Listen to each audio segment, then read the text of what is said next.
Bueno, mi nombre es Sebastián Mariño y hoy voy a hablar acerca de mi proyecto de inteligencia artificial que se basa en un algoritmo que sea capaz de clasificar estrellas en sus diferentes tipos. Por acá vemos el documento basado en la metodología CRISP-DM. Bueno, primero vamos a hablar acerca del entendimiento pues, del negocio, por decirlo de algún modo. Como acá no hay un negocio como tal, lo que quise enfocarlo fue en entender pues por qué es importante separar las estrellas o clasificarlas y por qué se requiere un clasificador que lo haga rápidamente. Esto es debido a que pues como ven, pues acá hay muchos tipos de estrellas y lo interesante de esto es que se puede hacer inmediatamente. Al momento de tener las características pues va a ser mucho más sencillo clasificarlas inmediatamente con un algoritmo de Machine Learning. Por acá vamos el Data Understanding. Como pueden ver acá lo pude dividir en dos partes. La primera es acerca de los 6 tipos de estrellas, es decir, en las 6 cosas o en los 6 tipos que puede caber las estrellas. Por un lado tenemos las enanas rojas, por el otro lado tenemos enana marrón, enana blanca, la secuencia principal. Esta secuencia principal se refiere a las estrellas como más comunes en el universo y pues que no encajan en ninguna de las otras. Como pueden ver acá, estas son las main sequence o secuencia principal. Por último tenemos supergigantes y ahora sí por último tenemos las hipergigantes. Estos son los 6 tipos de estrellas en los que pues se van a clasificar las estrellas que nos ingresen. Ahora vamos a hablar de las características que tienen. Por un lado tenemos la temperatura, esto está medido en grados Kelvin. Luego tenemos la luminosidad relativa. Por el lado radio relativo, ambos son relativos porque están con respecto a las características del Sol. Es decir, como podemos ver acá, la estrella Próxima Centauri, por ejemplo, tiene una luminosidad relativa de tanto. Lo mismo con los radios relativos, la magnitud absoluta también es esto que se ve acá. Esta es la magnitud aparente que tendrán objetos si están a una distancia de 10 parsecs en un espacio completamente vacío sin absorción. Por otro lado tenemos el color, que pues este color es el aparente, es decir, cuando yo lo observo, qué color me parece a mí. Por último tenemos la clase espectral, que es la que se divide en las letras de la O a la M, que son estas que había puesto acá en este dibujito. Ahora, vamos a hablar del Data Preparation, y aquí es donde vamos a entrar un poco acerca del código que se hizo. Como podemos ver, acá vemos que estoy dividiendo la temperatura. Pues estoy ingresando mi base de datos, que es este stars SSB, que lo pueden encontrar en Kaggle, la base de datos. Y básicamente lo que estoy haciendo acá es pues dividir las características que ya tenía, la temperatura, la luminosidad relativa, el radio relativo y la magnitud absoluta. Pero a estos no les voy a hacer nada porque ya están en números, entonces pues no hay necesidad de hacerles nada por ahora. Ahora, ¿qué pasa con el color?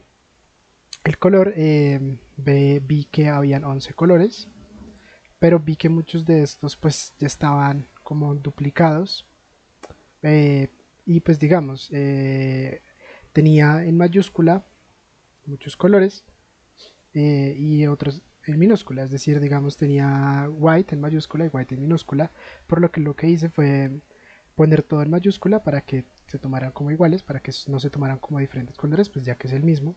Y también tenía, digamos, white yellow y white rayita, esta, un guión, yellow.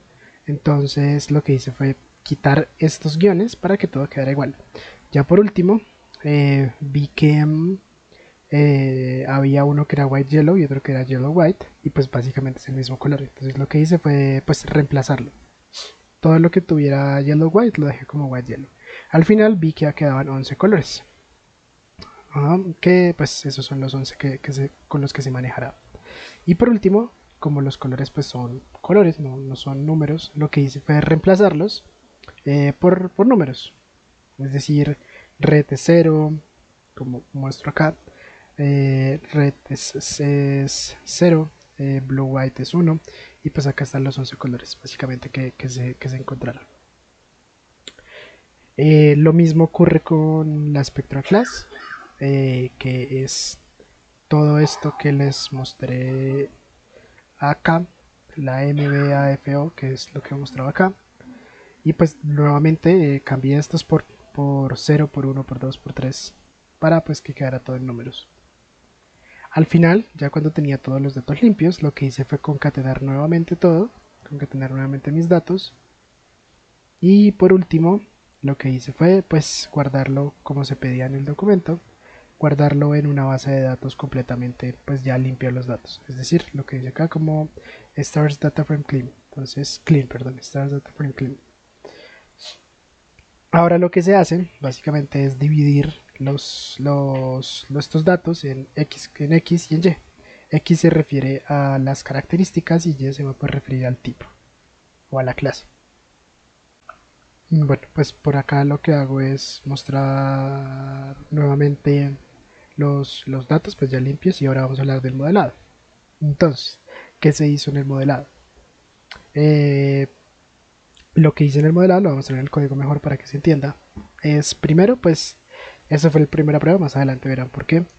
Fue dividir mis datos en un train, un test, un JTrain y un JTest. ¿Por qué lo hice de este modo? En mi base de datos habían 240 datos, por lo que yo lo que podía hacer era tomar 180, como ven acá, esta fue una primera aproximación, luego lo cambié, 180 para entrenar y 60 para probar, ya que cumplía con el requerimiento de que por lo menos hubiesen 10 características por tipo, pero bueno, eso no importa mucho ahora. Al final lo que hice fue dividirlos pues de una forma random, completamente aleatoria.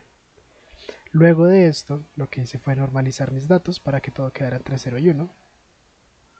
Mis datos de train y mis datos de test, mis X. Y por último, pues ya para la representación y reducción dimensional, como menciona en el documento, pues hice PCA y pues varié estos componentes para encontrar pues cómo se iba a ver mejor y cómo se iba a comportar mejor. Entonces, uno de los algoritmos que utilicé fue KNN. Como podemos ver acá, los hiperparámetros que varié fueron la K y la distancia, y utilicé las métricas F1 y MSC.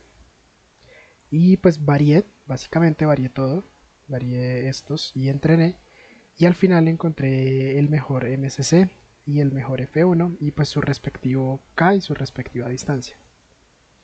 Por acá igualmente lo hice, pero esta vez lo hice con PCA, como se menciona acá, y pues ir variando. Luego quise probar con otro algoritmo que fue regresión logística. Al final la mejor hipótesis con la que me quedé fue esta, que es xtrain más xtrain al cuadrado más un DC. Y lo mismo lo hice, pero ahora con PCA, básicamente por acá ven esto. Al final, lo último que hice, ya otra última prueba, es que como les decía mi base de datos es de 240 datos, por lo que se podría decir que es una base de datos pequeña. Así que lo que realicé al final fue probar con F1, ver cómo se comportaba, pero ya con cross validation. Es decir, cross validation lo que hace es dividir en este caso en 5 mi base de datos, entrena con 4 y con 1 prueba, sucesivamente así, pues hasta varias veces y con diferentes 4. Entonces, pues acá podemos ver que lo hice con KNN. Al final no me dio tan bien con KNN y con cross validation, me dio un F1 de 0.72 me parece, por lo que pues me di cuenta que no era el mejor algoritmo para probar, así que lo último que hice fue probarlo con una máquina de estado, con una máquina de estado, no, sino con una SVM, acá, una SVM lineal, y probé pues cómo me daba con F1. Acá pues vemos que hice for para variar el hiperparámetro de C, pero pues esto es muy demorado, entonces ya pues lo dejé con el que me dio, que fue C igual a 1, el mejor que me dio, y pues voy a correr el código nuevamente para que veamos los resultados.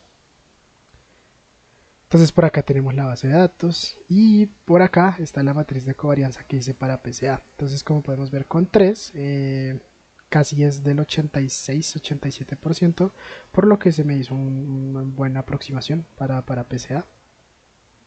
Pues porque estoy reduciendo a la mitad las características, entonces pues está bien. Ahora por acá vemos las características, cómo se comporta. Entonces 0.98, estos datos de acá son los aleatorios.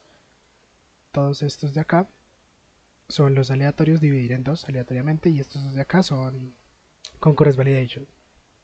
Entonces podemos ver pues cómo me da acá 0.98, 0.95, 0.98, 0.98, Con PCA y regresión logística no funciona tan bien, 0.88 y 0.9, pero acá es donde vemos que con Cross Validation el K y la distancia son las mismas que me habían dado con, pues dividiendo aleatoriamente, pero podemos ver que 0.98 pues está muy alejado de 0.7195, y en mi caso se puede decir que Cross Validation pues es una mejor métrica porque mi base de datos es pequeña, por lo que pues aunque está bien acá y se puede ver que es confiable, no se tomaría como algo que se debería tomar. Entonces por eso fue que decidí hacer una máquina de soporte vectorial, y pues en este caso me dio muy bien 0.9833, y pues por lo tanto a la conclusión que llegué en mi documento.